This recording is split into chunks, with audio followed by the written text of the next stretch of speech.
제가 이제 청년 때, 그러니까 21살 되던 겨울이었던 것 같아요. 그때 이제 처음으로 제가 알바를 했는데, 공사판에서 알바를 했었습니다. 큰 건물은 아니고, 그러니까 제가 다니던 교회, 어느 집사님이 이제 한 4층인가 5층 건물을 이제 지을 때였는데, 거기서 이제 알바를 하게 됐어요. 처음 하는 것이고 막 그러니까 아직도 나이 어리고 진짜 열심히 했습니다. 난 며칠 지나고 나니까 좀 이상한 모습이 보이는 거예요. 거기 이제 그 일하시는 사람들 있잖아요. 일하는 사람들인데 그분들이 열심히 할 때가 있고 그냥 적당히 하면서 뭐 이렇게 1시간도 안 돼가지고 이렇게 커피 마시고 담배 피우고 그런 시간들을 계속 확보를 하는 거예요. 그래서 정작 일하는 시간들이 그렇게 많지 않은 게 보이는 거예요. 그래서 이렇게 봤더니 열심히 할 때는 언제냐면 그 건물주가 왔을 때 혹은 총감독 비슷한 사람이 왔을 때, 그리고 이제 그 사람이 있을 때하고 없을 때, 그 건물주가 볼 때하고 안 볼 때하고 그게 너무 차이가 나더라는 거예요. 물론 이제 그거 상관없이 열심히 일하는 사람들이 있지만 이렇게 보면 제가 경험한 것과 비슷한 상황이 의외로 많은 것 같아요. 그러니까 그런 면에서 본다면 누군가 감시하고 있을 때, 누군가 보고 있을 때만 열심히 일하는 그런 문화, 이것도 문화라고 해야 될지 모르겠지만 그런 모습은 지금만 그런 것이 아니라 예수님 때에도 그랬던 것 같습니다. 오늘 말씀이 이제 그런 뉘앙스가 있거든요. 그리고 실제로 당시에 유대인 교사들은 이런 불성실을 경계하면서 자신이 맡은 일에 신실하게 일해야 된다.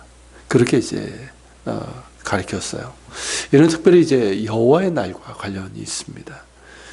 여호와의 날이란 하나님께서 당신의 백성들에게 돌이키셔서 그들 가운데 임하시고 그들 대적 가운데서 구출하시고 그의 나라를 세우시는 날이죠. 그래서 대적들에게는 심판의 날이지만 택한 자들에게는 신원하시는 날입니다.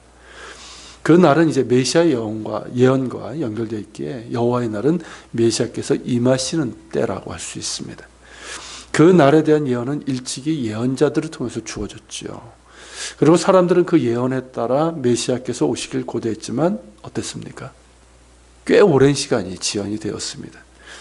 그리고 특별히 말라기 이후에는 400여 년 동안 예언이 아예 그냥 없었던 그런 암흑기였죠. 그런 가운데 메시아 기대를 그저 하나의 희망사항 정도로 여긴 사람들이 많아지게 되고, 심지어 그 기대를 포기한 채로 그렇게 하나님 없이 살아가는 사람들도 있었습니다. 또 무언가 종교적인 일을 하고 무슨 직무를 맡고는 있지만 그것을 이제 자신의 욕심과 야망을 위한 도구로 삼는 이들, 그러면서 불의한 부와 권력을 탐하거나 혹은 직무를 맡았지만 매우 불성실하게 대충 일을 하는 이들도 있었습니다. 그런 상황에서 경건한 유대인 교사들은 여호와의 날은 반드시 있을 것이고 다만 하나님께서 지금 그 날을 지연시키고 있을 뿐이라고, 그러게 지연되는 동안 하나님께 신실하고 그 언약에 신실하게 행하라고 그렇게 이제 가르쳤고 서로를 격려를 했습니다. 예수님께서도 이와 비슷한 내용을 제자들에게 말씀하신 것이지만 그 시기가 달라요. 예수님께서는 성경의 예언대로 메시아로 이 땅에 오셨고 장차 십자가 죽음과 부활 그리고 다시 성부 하나님께로 돌아가신 후를 말씀하고 있는 거예요. 자, 승천하신 후에 다시 오실 것인데, 그래서 악한 자들을 심판하시고 택한 백성들을 신원하셔서 정말 하나님 나라를 완성하실 그 날이 오기 전까지 기간 동안 어떠한 모습으로 섬겨야 하는지를 제자들에게 말씀하고 계시는 겁니다. 이 기간을 우리는 은혜의 시기, 은혜의 시대라고 그렇게 부릅니다.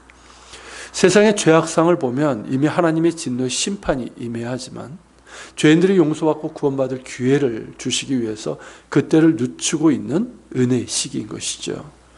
그러기에 이 시기는 지연되는 시기이고 어떤 면에서는 더디 오시는 것 같기도 합니다.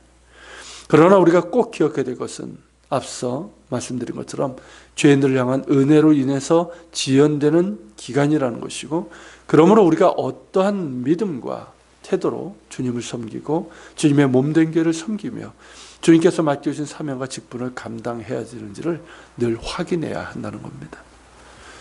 특히 지금 한국교회의 모습을 보면 더더욱 그러합니다. 예수님께서 충성된 종과 악한 종으로 비유를 하셨죠. 지금 한국교회는 과연 어느 쪽에 더 가까울까요?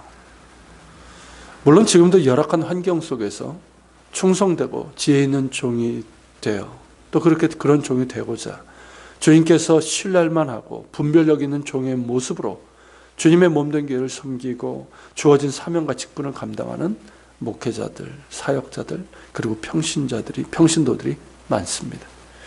하지만 지금 곳곳에서 나타나고 있는 일탈과 타락상들을 보면 과연 우리는 주님께 충성된 종들인가 하는 그런 떨리는 질문과 함께 예수님께서 악한 종들에게 임할 진노의 처벌을 들을 때 두렵고 심각한 경고로 우리는 들을 수밖에 없습니다. 이것은 비단 목회자나 사역자들, 장로들과 같은 지도자들뿐만 아니라 우리 모든 그리스도인들이 그러합니다. 우리 그리스도인들은 섬기는 자들로 부르심을 받았습니다. 우선은 주님을 섬기는 것이고 주님의 몸된 교회를 섬기는 것이며 다른 믿음의 형제자매들을 섬기는 것이고 나아가 세상을 섬기는 부르심이 있습니다.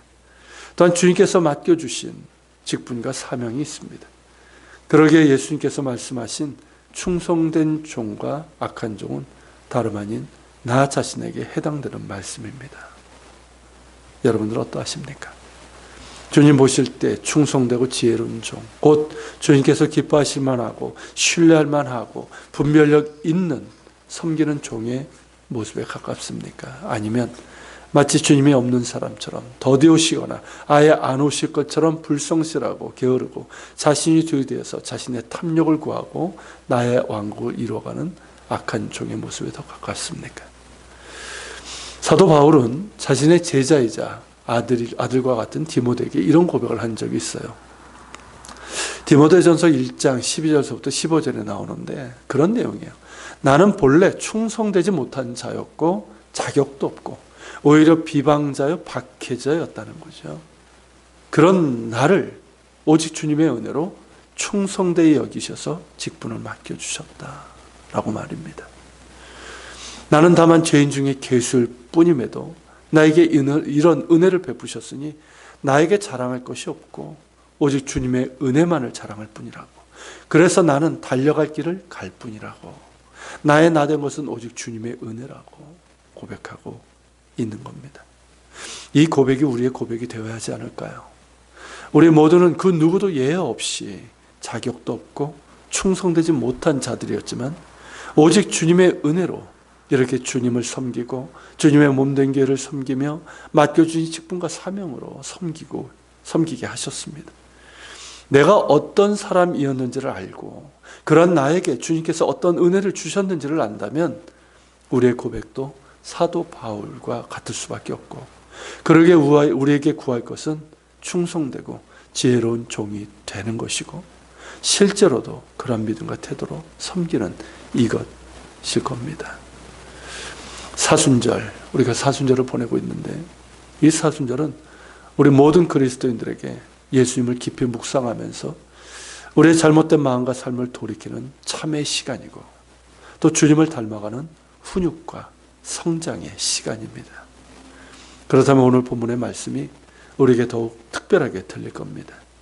단지 두려운 경고가 아니라 자격이 없는 자에게 이토록 큰 은혜를 주신 주님의 사랑을 기억하면서 충성되고 지혜로운 종이 되기를 간구하고 그 섬김의 길을 가는 그런 새로운 은혜 시간이 되어야 할 것입니다. 같이 기도합시다. 주님, 오늘 주님 말씀처럼 우리가 악한 종, 주인이 더디움을 보고 아예 안 올 것처럼 그러면서 자기의 욕심과 자기의 의를 위해서 그렇게 행하는 악한 종 그런 모습이 되지 않게 하시고, 자격도 없고 충성되지 못한 나를 이렇게 충성되게 위해 직분을 맡겨주시고 또 섬기게 하신 주의 은혜를 기억하면서 정말 주님 보실 때 기뻐하시고 신뢰할 만하신 그런 충성되고 지혜로운 종이 되기를 원합니다. 주님 더욱더 바라봅니다. 주의 은혜를 기억합니다. 기도하며 나아갑시다.